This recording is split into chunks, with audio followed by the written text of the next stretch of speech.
Hola, bienvenidos a una nueva emisión de Noticias en France 24. Los saluda Andrés Mesa Muñoz. Vamos con los titulares. Ucrania y Rusia continúan por segundo día sus conversaciones en Abu Dhabi bajo la mediación de Estados Unidos.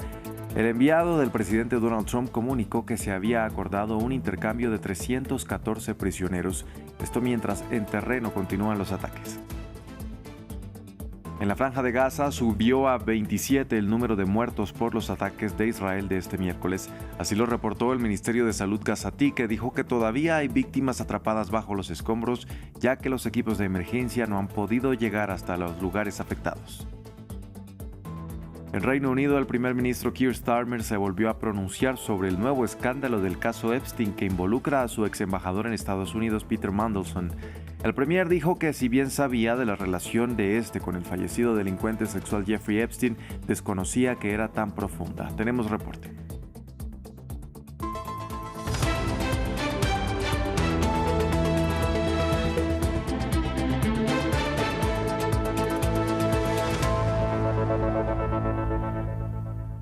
Empezamos con noticias de la guerra en Ucrania. Por segundo día continúan en Abu Dhabi las conversaciones entre representantes ucranianos y rusos y que están mediadas por Estados Unidos. El enviado de Donald Trump, Steve Witkoff, comunicó que las delegaciones acordaron intercambiar 314 prisioneros. Mientras tanto, en el terreno, las autoridades de Kiev reportaron un ataque nocturno con drones que afectó varios edificios.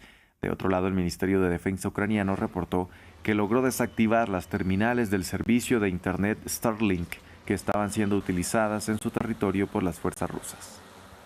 Hoy, delegaciones de Estados Unidos, Ucrania y Rusia acordaron intercambiar 314 prisioneros, el primer intercambio de este tipo en 5 meses.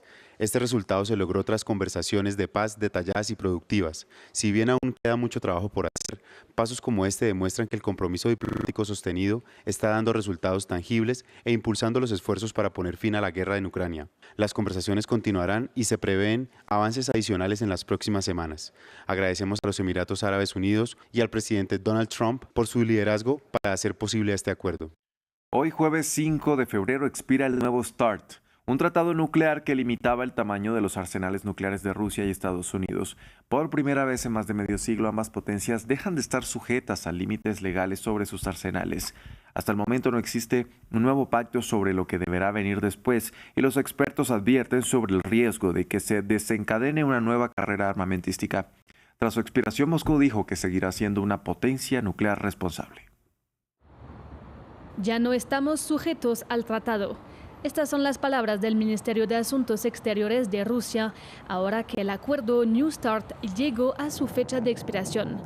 El tratado firmado en 2010 establecía limitaciones al arsenal que ambos países podían poseer en un esfuerzo por limitar el impacto de una posible guerra nuclear. Como saben, el 22 de septiembre propusimos a los estadounidenses ampliar el plazo por 1 año. Sin embargo, no se ha recibido ninguna respuesta oficial por parte de los estadounidenses. Vladimir Putin subrayó que en esta situación actuaremos con cautela y responsabilidad, basándonos en un análisis exhaustivo de la situación general de seguridad, y seguimos abiertos a las negociaciones para garantizar la estabilidad estratégica. En ese momento, el presidente estadounidense Donald Trump dijo que le parecía una buena idea, pero no se llevaron a cabo negociaciones. El miércoles, el secretario de Estado estadounidense Marco Rubio no tenía ninguna novedad que comunicar sobre la situación. El acuerdo New START fue firmado por los expresidentes Barack Obama y Dmitry Medvedev en 2010. Limitaba el número de ojivas nucleares a 1.550 en no más de 700 misiles y aviones bombarderos. Además, permitía a ambas partes llevar a cabo inspecciones en el terreno del arsenal de la otra, aunque Rusia suspendió estas inspecciones en 2023 tras el inicio de su guerra en Ucrania. Los acuerdos entre ambos países comenzaron con las conversaciones sobre limitación de armas estratégicas en 1972, lo que significa que esta es la primera vez en más de medio siglo que no existen límites activos para los arsenales atómicos más grandes del planeta, lo que ha suscitado preocupaciones sobre una nueva carrera armamentística. Pasamos a la Franja de Gaza. Según el Ministerio de Salud del enclave, al menos 27 personas murieron en las últimas 24 horas como consecuencia de ataques israelíes. Los embates apuntaron a la ciudad de Gaza y al sur del territorio. Operativos que, según las Fuerzas Armadas del gobierno del primer ministro Benjamin Netanyahu, son la respuesta a disparos contra sus tropas. Más detalles a continuación. A pesar de la tregua vigente, los palestinos de Gaza siguen enterrando a sus muertos. Frente a este hospital de la ciudad de Gaza, muchos se han reunido antes de un último adiós a las víctimas. Escenas similares al sur, en Han Yunis. Este hombre perdió a sus 2 hijas en los ataques aéreos israelíes del miércoles. Impactaron una tienda vecina a la mía. Mis 2 hijas cayeron mártires. Mi hijo y mi esposa resultaron heridos. Perdí a mis 2 hijas. La Media Luna Roja Palestina anunció la muerte de uno de sus socorristas. Algunos bombardeos alcanzaron estas tiendas de campaña en el sur del enclave. Por su parte, el ejército de Israel asegura haber respondido a disparos que hirieron a uno de sus soldados en el norte de la franja. Operativos que, según las tropas de Benjamin Netanyahu, habrían permitido eliminar a varios combatientes de Hamas y de la Yihad Islámica. Con determinación y un compromiso inquebrantable continuaremos nuestra acción. Los objetivos de esta guerra siguen siendo la eliminación de las organizaciones terroristas, la desmilitarización de Gaza y el desarme de Hamas. Por otra parte, a pesar del frágil cese al fuego, el puesto fronterizo de Rafah permanece abierto. Este jueves, nuevamente Israel ha permitido el paso a cuentagotas de algunos enfermos gazatíes para que se trasladen hacia Egipto. Asimismo, decenas de camiones con ayuda humanitaria han podido circular para abastecer con víveres y medicamentos al enclave palestino. En Reino Unido, el primer ministro Keir Starmer se volvió a pronunciar sobre el revuelo que enfrenta por las nuevas revelaciones en el caso Epstein y que involucran a Peter Mandelson, el parlamentario que él mismo nombró como embajador británico en Estados Unidos. El premier dijo que si bien sabía de la relación de Mandelson con el fallecido delincuente sexual Jeffrey Epstein, desconocía que era tan profunda. Nuestra corresponsal en Londres, Luisa Pulido, nos amplía. Diferentes sectores políticos, incluidos rebeldes, laboristas y la prensa, coinciden hasta ahora en que el primer ministro Keir Starmer lucha con todas sus fuerzas para mantenerse en el cargo luego de que reconociera en el Parlamento que, a pesar de que sabía de la amistad entre Peter Mandelson y Jeffrey Epstein, lo nombró embajador británico en Estados Unidos en el 2024. Los diputados de diferentes sectores exigen que ruede una cabeza. Piden, por ejemplo, que salga ya del gobierno el jefe de gabinete Morgan McSweeney, una figura bien controversial y que, según los reportes, habría revivido políticamente a Peter Mandelson, quien en varios gobiernos laboristas en el pasado tuvo que renunciar 2 veces. Es tan grave lo que sucede hasta ahora con el escándalo de las relaciones de Jeffrey Epstein aquí en el Reino Unido, que el primer ministro ha tenido que salir a dar explicaciones públicas 2 veces en menos de 24 horas. Hace unos minutos se disculpó nuevamente con las víctimas de Jeffrey Epstein, se comprometió a que el gobierno cooperará para esclarecer toda esta situación y reiteró que Peter Mandelson le mintió a él y a todo su gobierno para este nombramiento muy polémico. Justamente diputados de diferentes partidos, por ejemplo Nigel Farage, que es el jefe de Reform UK, el euroscéptico, se ha preguntado cuánto tiempo más le queda a Starmer como primer ministro, por esto lo que él ha calificado como uno de los grandes escándalos en el Reino Unido en los últimos años. El primer ministro ha dicho además que se compromete a entregar toda la información, todos los documentos oficiales que llevaron al nombramiento de Mandelson, aunque reiteró el llamado de la policía para no revelar aquellos que pueden constituirse en el futuro como pruebas importantes para la investigación que la policía adelanta contra Mandelson.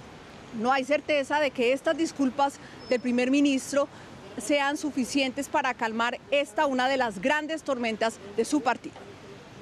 Pasamos a Europa. La tormenta Leonardo sigue azotando la península ibérica y Marruecos y ya dejó hasta el momento 4 personas muertas, 3 de ellas en territorio marroquí, donde más de 100.000 personas fueron evacuadas debido al riesgo de inundaciones.